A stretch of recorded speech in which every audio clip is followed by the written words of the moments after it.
Hello, everyone. Welcome to another episode of the Dr. Will Show. I am your host, Dr. Will, and I am back with Dr. Liz Johnson and Dr. Leangela Brady, and we will be talking about leading school culture change. This is our second conversation, part two of the series. So welcome. How are everyone doing? We're doing really well. Yeah, we have a holiday today, so we're doing really well. Excellent out here in San Diego, staying warm. Awesome. It's not, it's cool out here, but not cold. Like my wife is from Chicago.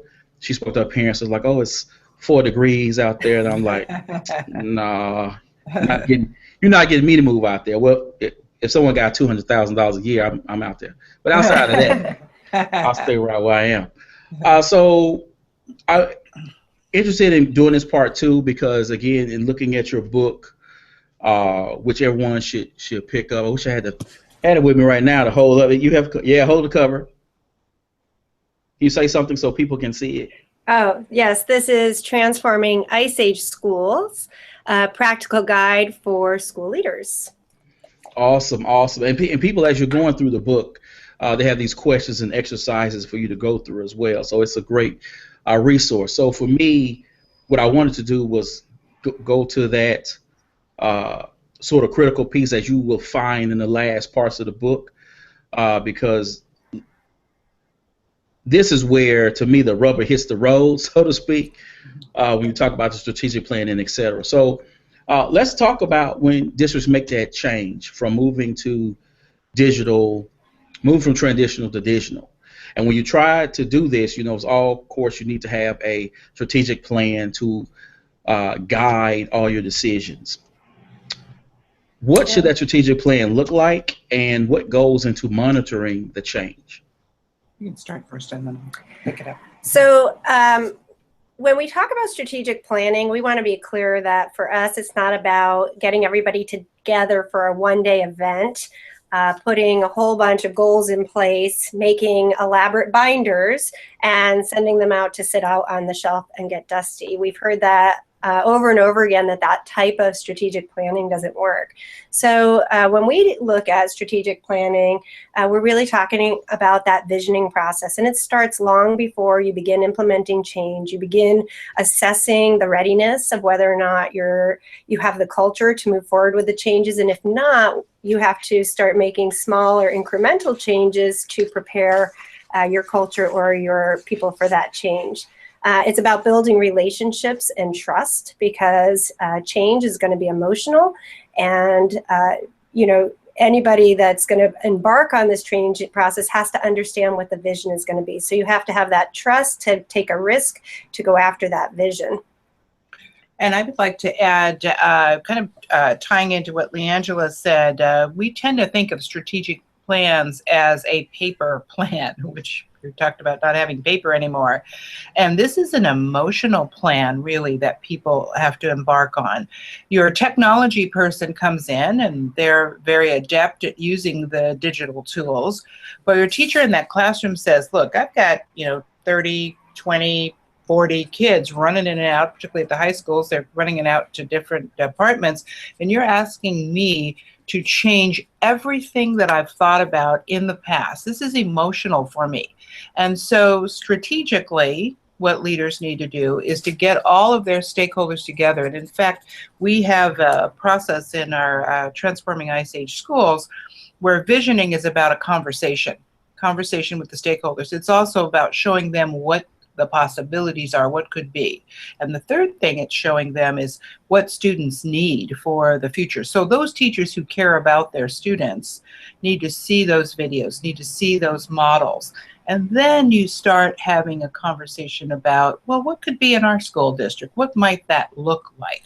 And I would say that in any strategic planning process, you need to have 4 main things. And those 4 main things would be a strong vision. Where are we going? It would have goals. What do we want to achieve once we get there? What specific action steps we need to take to get there? And then an assessment. How will we know that we've arrived? And so those things together in the strategic planning process will help move your stakeholders along. In fact, when Leandra and I talked about this book, we said, do people, even did we, until we started to do the research on it and looked for model schools, do we even know what it looks like if a school district was doing the ideal, was involved in the ideal process to get to this vision of digital classrooms? Do we even know what the instruction looks like? We had to do some research. We really had to take some time step by step. So if we can't articulate it as leaders to teachers, no wonder they would be anxious about this. So before it becomes a plan, it needs to be a strategic conversation. The last thing, and I know we'll get more into this, but it's a cultural change. It's emotional cultural change. And so we do have some strategies for the leader as they think about that vision, what it will look like. It needs to be quite concrete for the leader, and they'll add on information as they talk to stakeholders. Once they have that pretty clear in their mind, it's going to change.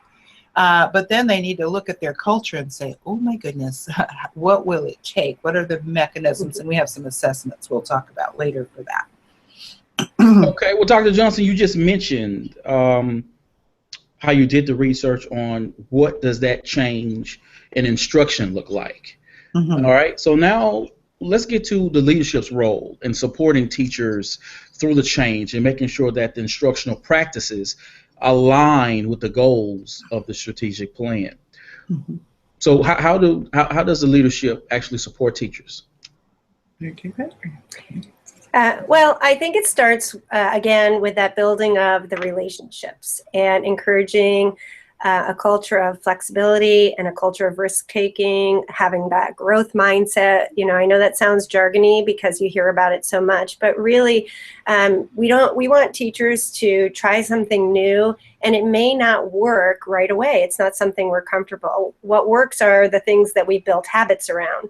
But if we really want to make change, we have to break some of those habits, and that means our instructional process is going to look different. So like Liz was saying, some of the research, you have to engage your teachers as a leader in that research themselves. So in the book, like you were telling the audience when we first started, that there are exercises to go through. We point out videos that you can show with your staff. We have exercises that allow for reflection with the staff, questions to pose, articles to read, so that the staff really can engage in that research of what it might look like if they were going to make those instructional shifts. And then you have to develop a common tool. We have tools in our book that we use for walkthroughs or for teacher observation, but we would really encourage any leader to take that as a springboard to developing their own. We've identified what we think are key concepts or key things to look for in a transformed classroom, but teachers have to understand to be part of that process so they know when the leader is making rounds or the leadership team is making rounds, what they might be looking for to see if that change is taking place. And it helps us to identify what our next step is as an educator. If we're a teacher in the classroom, we can't do it all at once. So maybe we identify one area that we're going to make a change, whether it's I'm going to lecture less and let the students talk more. Whether I'm not going to be at the front of the room the whole time, I'm going to be doing more facilitating. Those are easy things that teachers can start to implement, build new habits around, and then continue to expand their repertoire. And as a leader, we should be really looking to build from those strengths and encouraging teachers as they take those risks.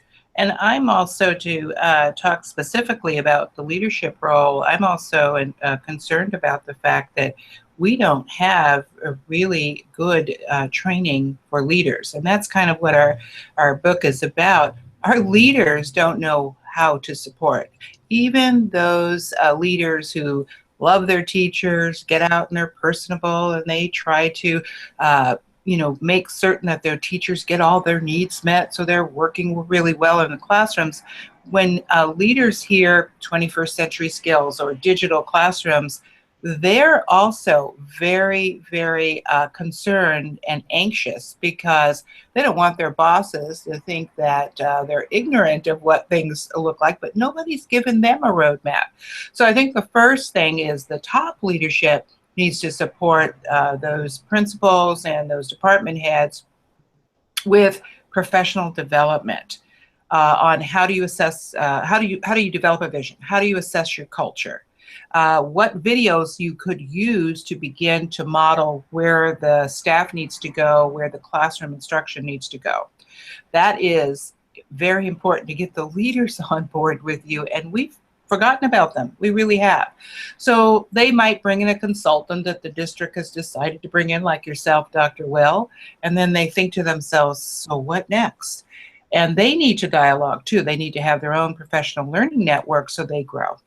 And just like we can't tell students, go research, we actually have to teach them how to research. We can't tell our leaders, go lead, and not bring them and support them through that process of what that looks like at a school site.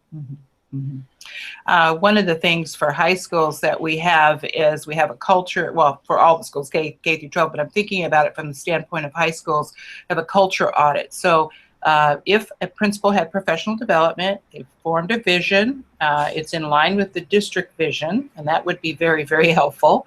So their superintendent doesn't fire them because they're going down the wrong road, and or a road that later on teachers are really upset about, and the superintendent says, politically, let's not do this. But let's say ideally that principal is trained, knows the vision, where we're headed, and has a real clear understanding of at least what it could look like in the classroom, looking at other high schools that are doing it, for example. Then we're saying, okay, now let's look within your school site.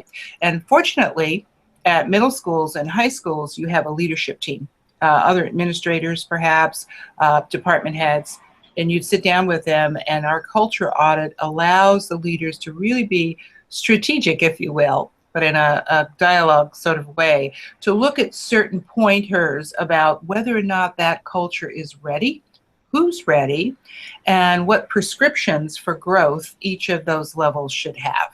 Does that make sense to you, Dr. Will? Okay. So speaking of that, how does a leader shape the school culture during the change, and how do they create a sense of urgency without creating conflict within the school?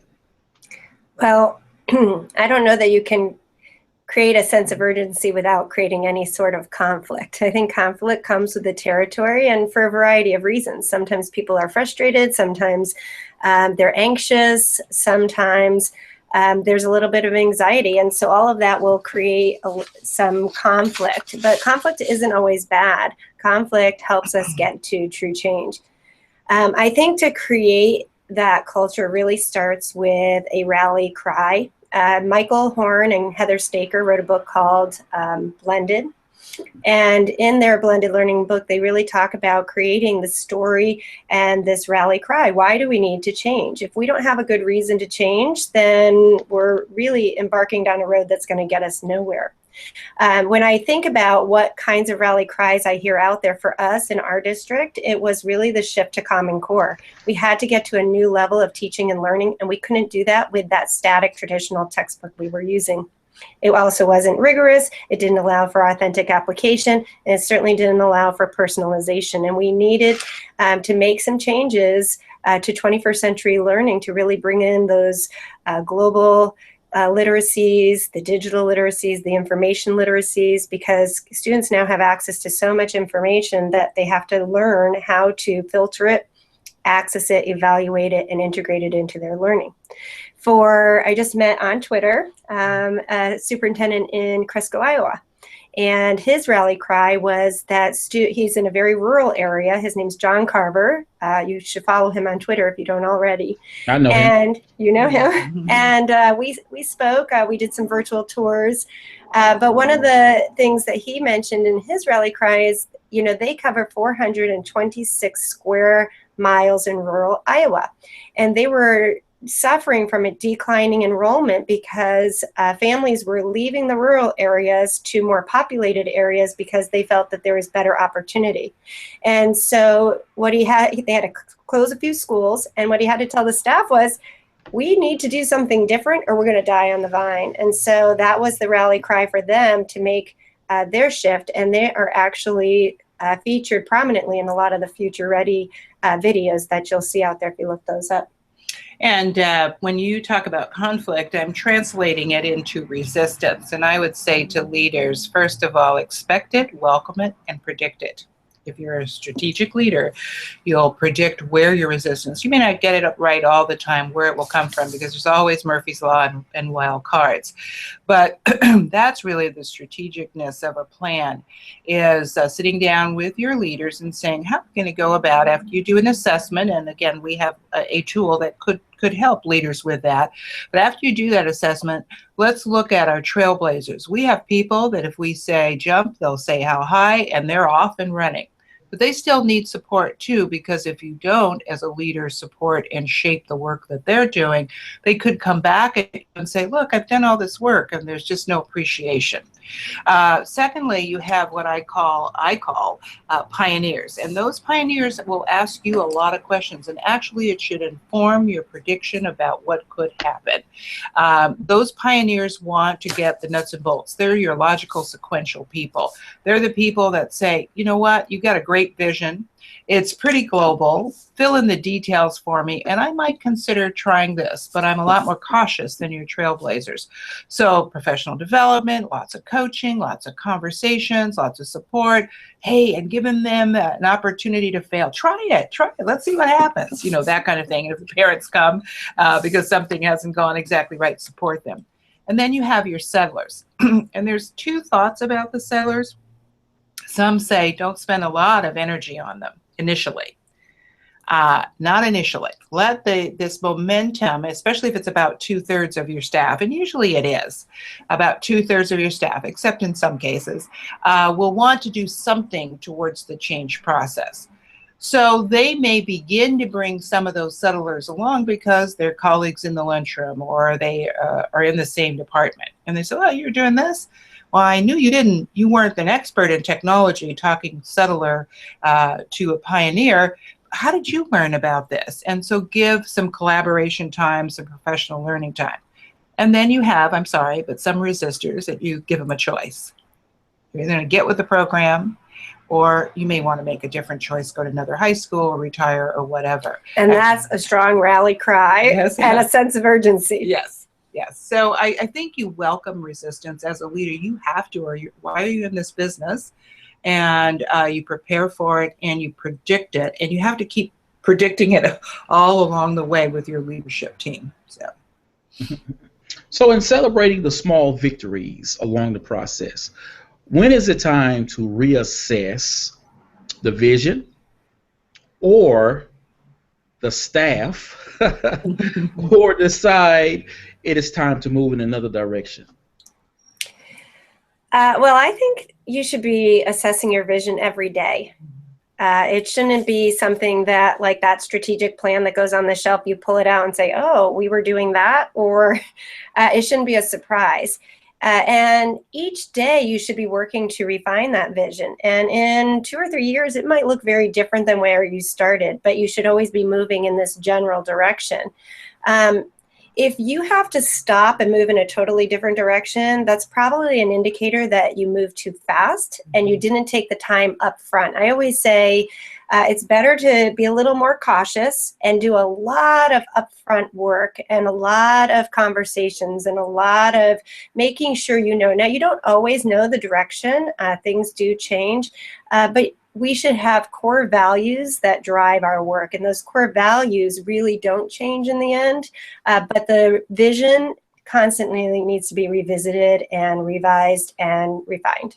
Totally agree with what Leangela is saying, and thinking of an example of a story of a superintendent who went into a school district who will remain unnamed, and they really had good intentions. There was a sense of urgency. This school district was behind in terms of doing anything with technology or even Common Core and the instructional outcomes for students, that they just weren't doing it. Prior superintendents had ignored it, and the board was very concerned because it's a very solid district. So this person just within the last 2 years put all these digital devices into classrooms, and we have a little bit more money in California now. That'll change probably because it always goes up and down. It's a cycle. And now the teachers are resisting because the change was so fast. I want you to do this. I want you to do that. Now we're going to change the math curriculum. Now we're going to change the language arts curriculum using digital devices. In fact, they did a positive thing. They had a timeline for one-to-ones, and now kindergarten is coming in a year in advance, and the superintendent was celebrating that.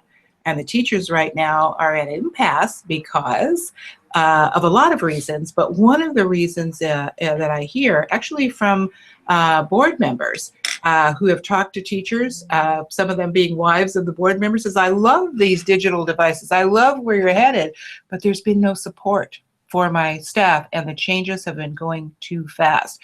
So if this superintendent or any other leaders really saw this coming, again, you have to project, really could see this coming, oh gosh, there's angst here in the classroom. These folks don't know how to use these devices. I'm making too many changes. They should go back to their board or their supervisors and say, can we slow it down? Go slow to go fast is the piece here.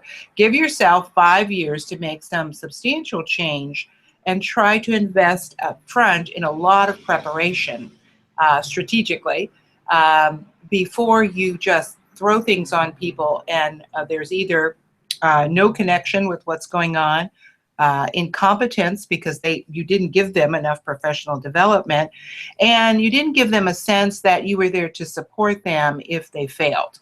And so assessment, like you're saying, is on a daily basis. How's things going? Get out there in the classroom, see what's happening. And if there is a false start or a need to slow down, course correct and say, let's kind of fidget with this timeline a little bit, make it a little longer in these areas. Very important for a leader to be intuitive about that. And I think, too, we have to model that flexibility. We have to model the attempts and failures along the way. If we give the impression to our teachers or our leaders that we expect them to be successful all the time, then they're going to be more afraid to try, and they're going to take safe steps as opposed to actually forging ahead and trying new things. And that's what really changes culture.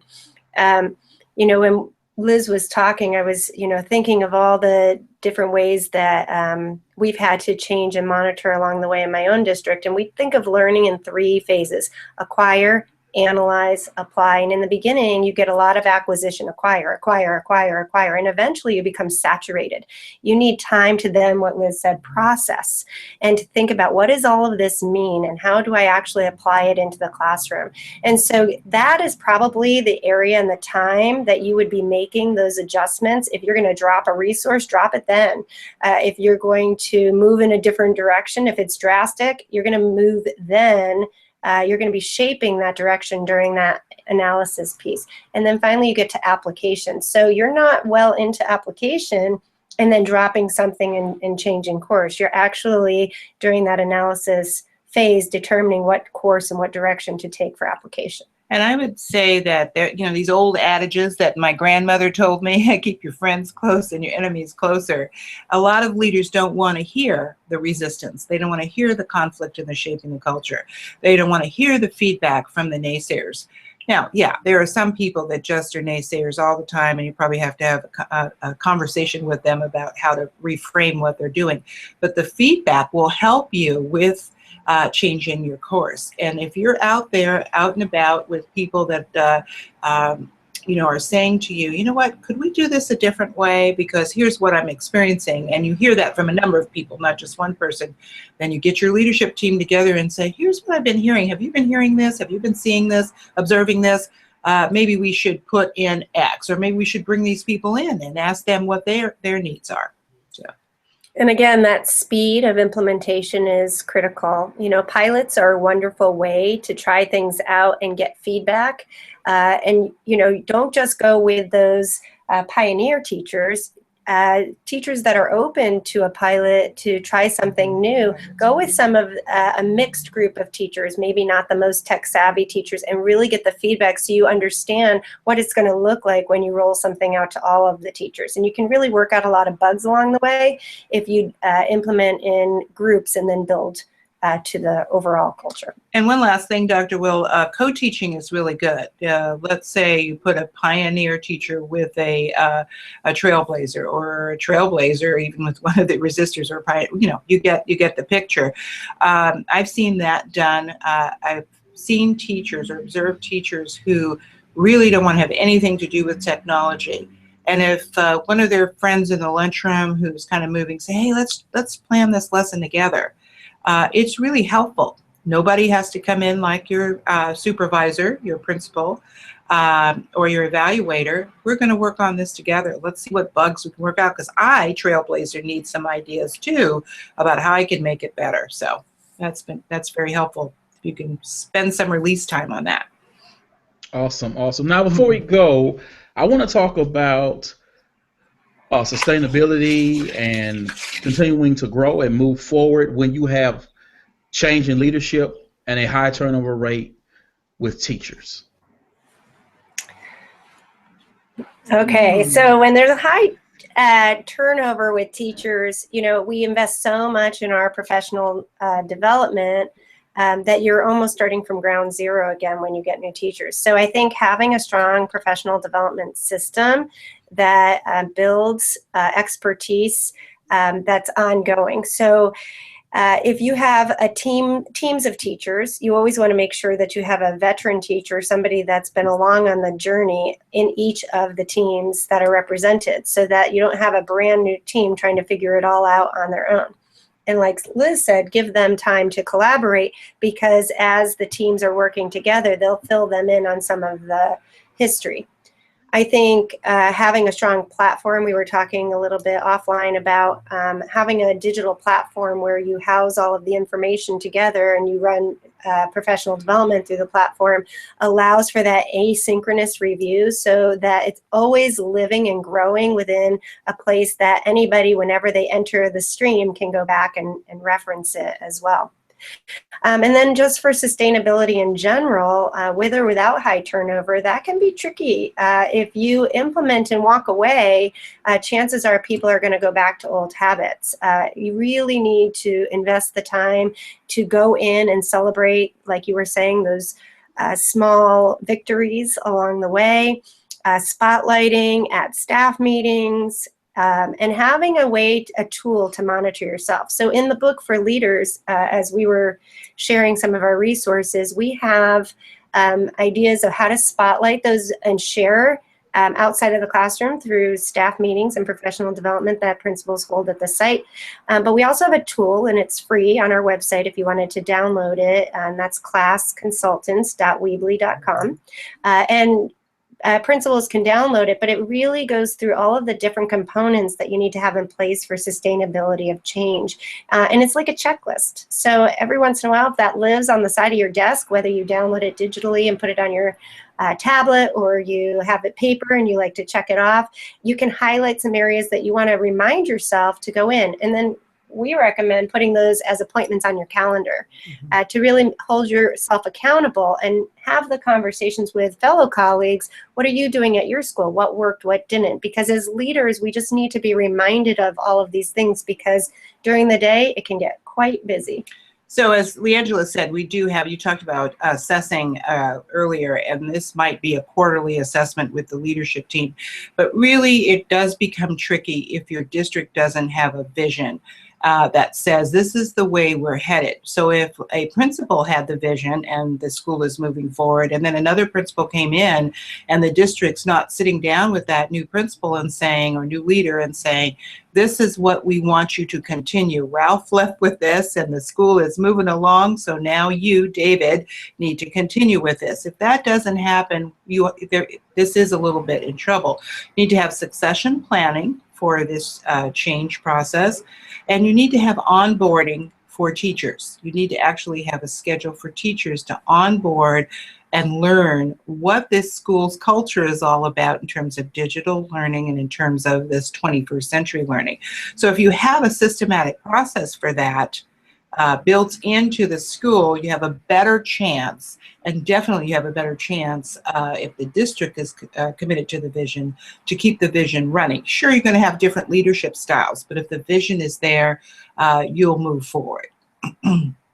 Awesome, awesome. Well, thank you once again for coming on the show. Thank you. I hope you had a good time. We did. Well, it's always a good time Yes. talking with you, Dr. Will. Yes, yes. Awesome. Awesome. Now, as always, people, how to get in contact with them will be on the blog post, and it'll be posted on my blog, and you'll be able to get information and hopefully be able to make change in your districts. And as always, people, BU, EDU, peace. Oh, look at the book.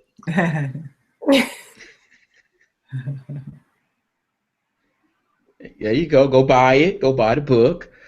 Work out the exercises. And as always, people, BU, EDU, peace.